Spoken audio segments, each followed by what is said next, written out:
पुण्यातल्या इच्छुकांच्या तुम्ही मुलाखती वगैरे घेताय, मात्र युतीचं काय ठरलंय का? काही ठिकाणी शरद पवार गटाची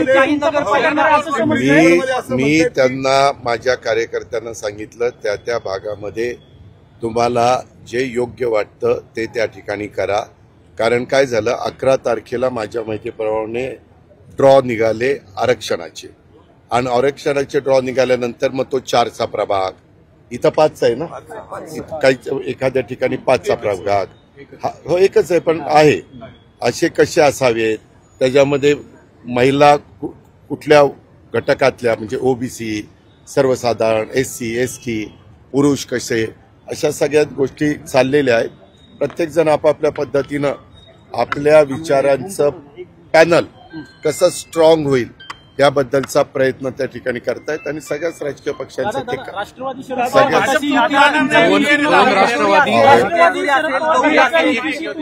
त्या संदर्भामध्ये मी त्यांना सांगितलेलं आहे.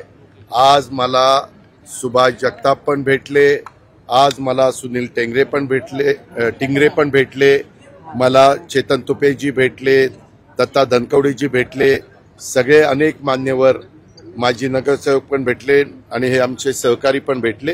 त्यांना मी सांगितलं की तुम्ही चाचपणी करा, मी परत 2 दिवसांनी येतो, आणि त्या पद्धतीने, कारण अजून पुण्यातल्या म्हणजे महानगरपालिकेच्या निवडणुकीचा कार्यक्रम जाहीर झालेला नाहीये.